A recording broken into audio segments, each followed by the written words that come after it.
Fala, abençoados! Tudo bem com vocês? Está começando mais um vídeo aqui no canal A Bênção que Enriquece. Eu sou o Edu Candeia e seja muito bem-vindo. No vídeo de hoje nós vamos continuando as lições da Escola Bíblica Dominical, da CPAD.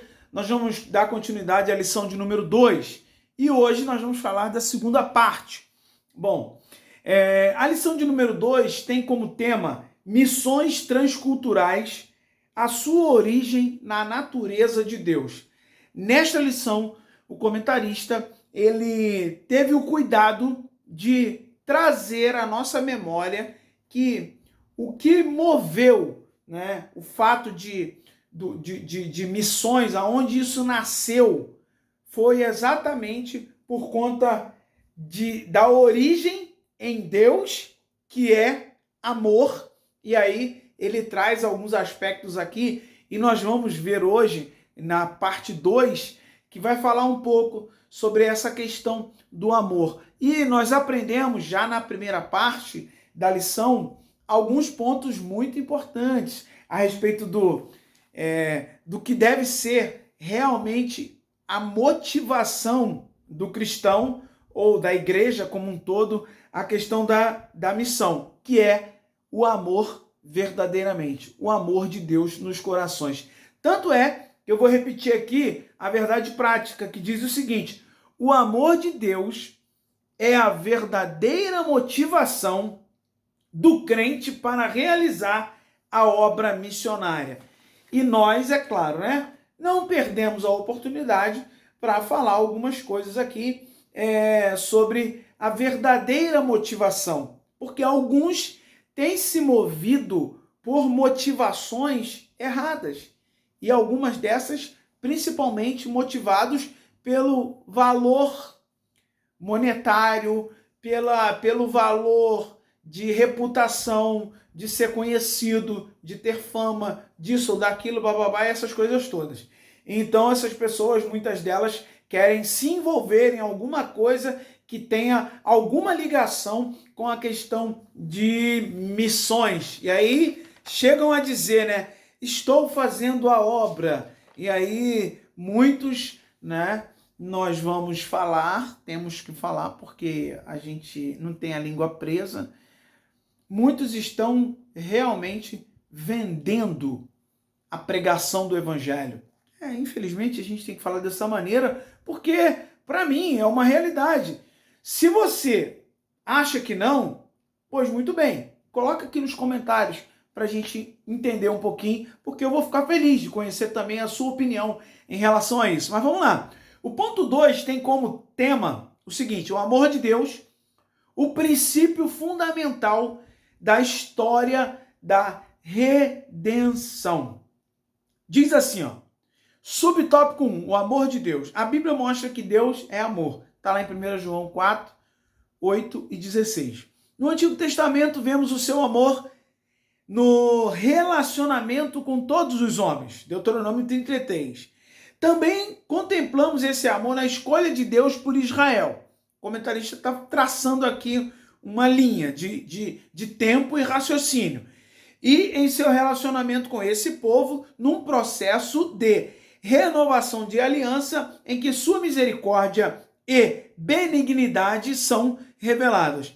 Já no Novo Testamento, esse amor de Deus por todas as criaturas é afirmado e ampliado em João 3,16, que muitos costumam dizer que é o texto áureo da Bíblia, porque Deus amou o mundo de tal maneira. O Altíssimo é revelado como amoroso, pois ele mesmo é amor, a gente já falou de 1 João 4,8. E este, por sua vez, é a sua própria essência. Deus é amor em essência. Portanto, o amor é a base de todo o plano de redenção revelado na palavra de Deus. Esse tópico 1, subtópico 1, ele traz para nós, ele conta para nós um pouquinho, né, do que foi a trajetória desse amor de Deus revelado para com o povo, o seu povo, o povo de Israel, e com o passar do tempo, nós vamos ver lá em outro tópico, isso chegou a outros povos, como também a nós, a igreja, os gentios de um modo geral. Então, a primeira coisa que a gente aprende aqui, Deus é amor em essência. A segunda coisa que a gente aprende, e a Bíblia prova isso para nós, que Deus, ele não faz acepção de pessoas. Ponto. Ele não faz acepção de pessoas. O amor de Deus e o processo ou o projeto de redenção da humanidade é para todos, sem distinção. Então, isso é importante colocar, né? Porque nós vivemos dias em que muitos que defendem o amor de Deus, que são cristãos, são criticados porque esses, como eu, nós muitas das vezes a gente aponta alguns erros que as pessoas estão cometendo ou que estão praticando coisas que não agradam a Deus. E aí nós somos muitas das vezes taxados como preconceituosos e isso e aquilo. Enfim, não temos amor e alguns isso é triste, né? Mas alguns, na época em que nós estamos vivendo, eles se utilizam dessa questão de Deus é amor e que acham assim, Deus é amor e ele não vai me incriminar. Ou Deus é amor e ele não vai ter preconceito comigo porque eu tenho essas práticas tais aqui. Práticas tais que, na verdade, muitas delas fogem à orientação dos mandamentos que tem na Bíblia. Então, nós somos de um reino, pertencemos por fé a um reino, guarde isso aí. Pertencemos por fé a um reino que não é deste mundo e esse reino tem uma constituição a ser obedecida. E nós já falamos no trimestre passado que essa constituição a ser obedecida nesse reino, os quais todos aqueles que chegam a Cristo são bem recebidos, mas devem obedecer a essa Constituição, e essa Constituição é a Bíblia. Então, não tem como. Então, a igreja, muitas das vezes, alguns crentes, são taxados como preconceituosos porque eles querem defender o cumprimento dessa Constituição em determinadas práticas. É só isso. Não quer dizer que a igreja não ama o pecador. Ela ama o pecador assim como Deus ama a todos os pecadores. Mas Deus chama os pecadores, por ocasião do amor, Deus chama os pecadores ao arrependimento, à mudança de práticas. É só isso, para que alcancem a redenção. É só isso.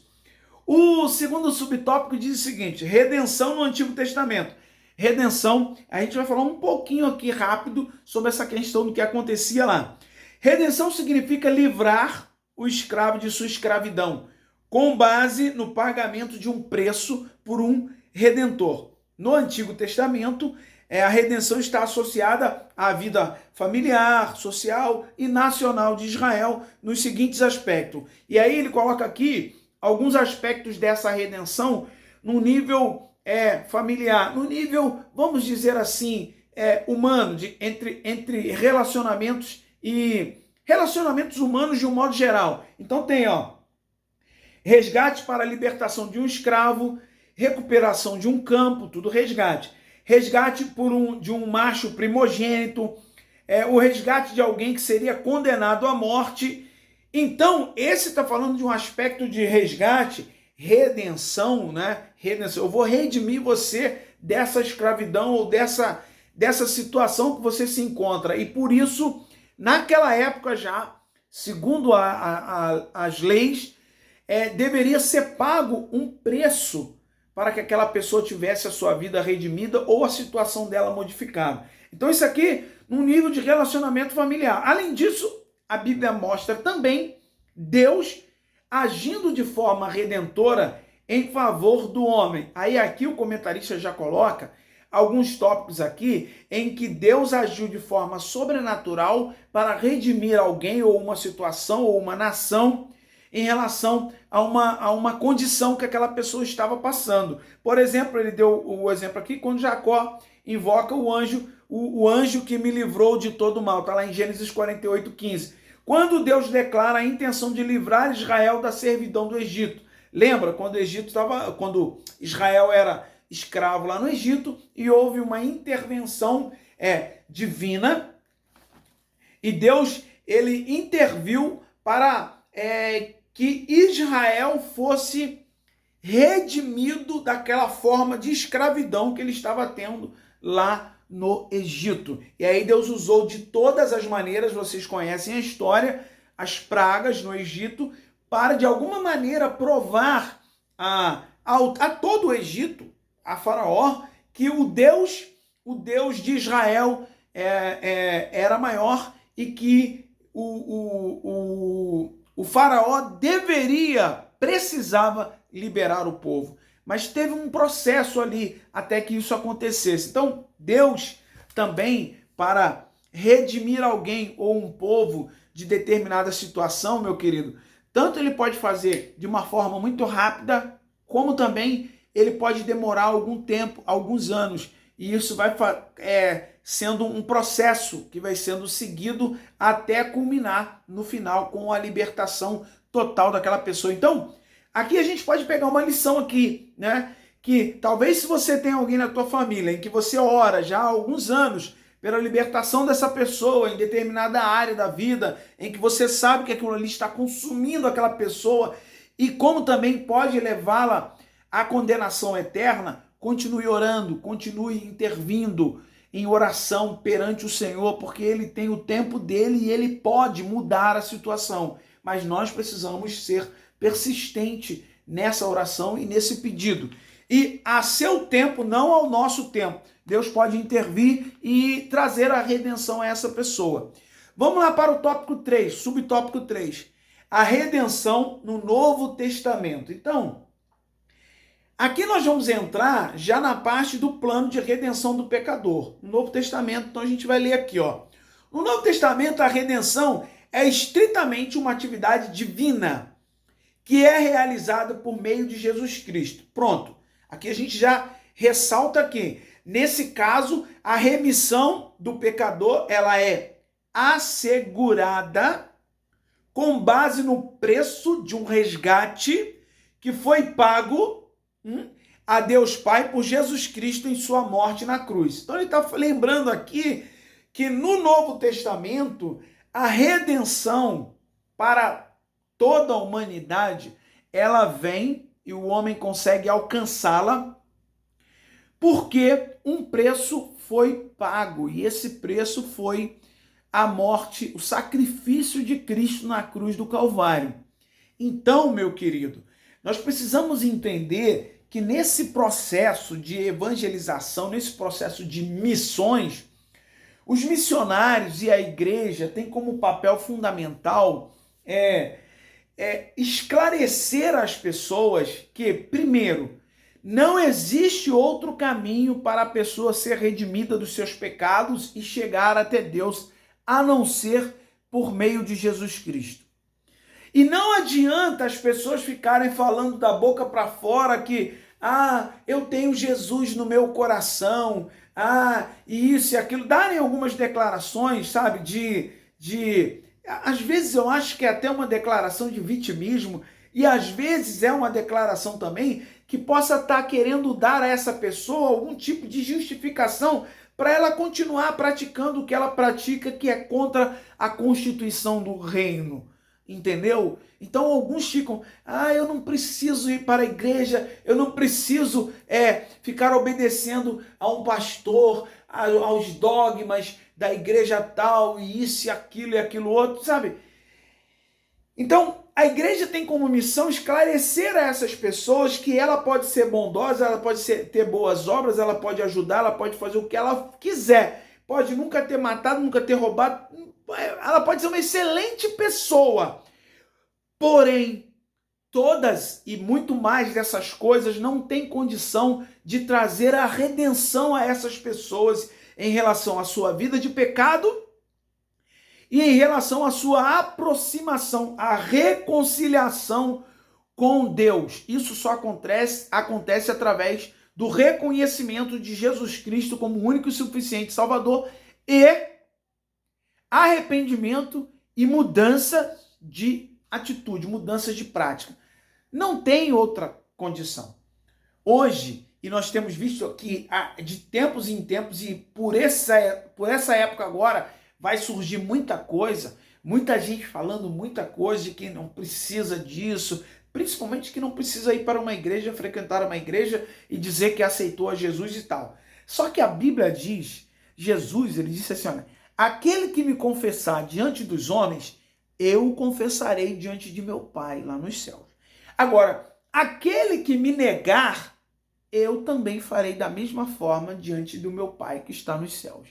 Então, Jesus, nos seus discursos, no seu ministério, ele era direto e reto. Ele falou assim, ó, eu vim para que tenham vida e a tenham com abundância. Sim, ele veio para isso. E ele falou assim, ó, aqueles que o receberam, deu-lhes o poder de serem feitos filhos de Deus. Então, vida com abundância realmente é somente para aqueles que recebem a Cristo realmente e começam a ter a redenção a partir do momento que... Porque a redenção no Antigo Testamento era assim, a pessoa cometia um delito, né, no Antigo Testamento, e ela tinha que ser apresentado algum sacrifício para cobrir aquele delito, né? Era mais ou menos assim, de uma forma simples. No Novo Testamento, Jesus veio para abolir esse tipo de prática. Não é necessário mais ficar fazendo sacrifícios por cada pecado que a pessoa comete. Não precisa mais disso.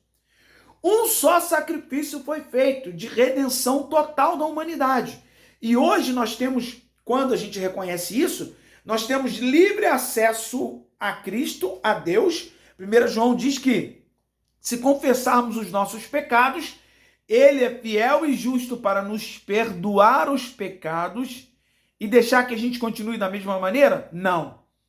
Ele é fiel e justo para nos perdoar os pecados e nos purificar de toda a injustiça. Fala de purificação, arrependimento, mudança de estágio. Por que eu estou batendo muito nessa tecla?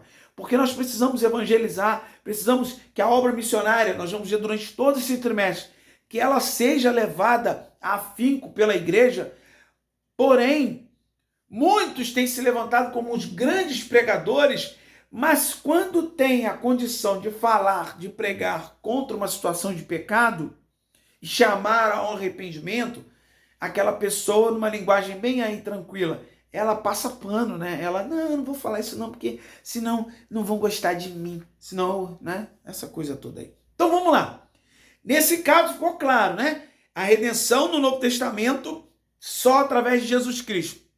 No entanto, a experiência de redenção só estará completa e consumada na segunda vinda. Aí aqui está falando sobre a volta de Jesus Cristo. Nós não vamos entrar nesse ponto, porque senão vai demorar muito. Quem sabe numa outra lição a gente possa falar um pouquinho mais disso. Mas para a gente fechar aqui, portanto, o plano de redenção do pecador é o glorioso anúncio da obra missionária que está fundamentada no amor de Deus. O plano de redenção do pecador é o que a obra missionária deve anunciar. E como deve ser, como desenrola esse plano? A gente já falou aqui. Somente através do amor de Deus revelado ao mundo através do sacrifício único e suficiente de Jesus Cristo na cruz do Calvário. Sendo que ele morreu e ressuscitou. E agora nos dá a condição de chegar ao Pai com convicção. Não mais sob a lei, debaixo da lei, mas agora debaixo da Constituição do reino, que está, como diria, assinada, né, por Jesus Cristo. E o Espírito Santo está pronto a nos ajudar a vencer todas as dificuldades. Porque, meu irmão, uma coisa precisa ficar clara. Aquele que reconhece a Jesus como Salvador, ele vai ter vários problemas ainda, não vai acabar a coisa. Ele vai ter a redenção, ele vai ser chamado a deixar as práticas, mas algumas pessoas levam um processo, mas ela tem que querer.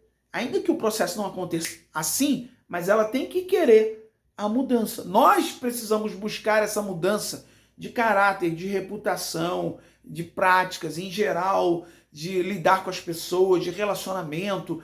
Tudo isso abrange. Então, para a gente terminar aqui, tá? Eu acho que eu fui bem rápido, né?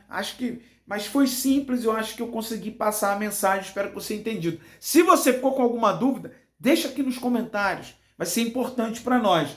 E, claro, né? Se você é novo por aqui, se inscreve no nosso canal. É de graça, se inscreve no nosso canal, ativa o sininho das notificações e no final do vídeo, deixa o seu gostei, compartilha esse vídeo para o maior número de pessoas, tá bom? E diz assim a sinopse do ponto 2. O amor de Deus é o princípio fundamental da história da redenção. E por isso é o fundamento das missões transculturais. Nós vamos ver depois o tópico 3, essa visão bíblica desse caráter transcultural. Missão transcultural tá aqui, ó. A base é o amor de Deus, é o princípio fundamental dessa história de redenção. E os missionários, como também a igreja, tem um enorme desafio. Mas, como diz o tema principal da lição, o tema geral é até os confins da terra, pregando o evangelho a todos os povos até a volta de Cristo. Esse é o grande desafio e principal desafio. Eu oriento a você, continue estudando a lição, continue estudando, vá à escola dominical, tá? E tire suas dúvidas com o seu professor também. Aqui nós damos uma pincelada, falamos um pouquinho, mas de alguma maneira, se isso tem sido bênção para você, como forma de gratidão, eu peço a você mais uma vez, se inscreve no nosso canal, deixe o seu gostei se você gostou e lembre-se que a bênção do Senhor é que enriquece. Até o nosso próximo vídeo, querendo Deus. Tchau, tchau.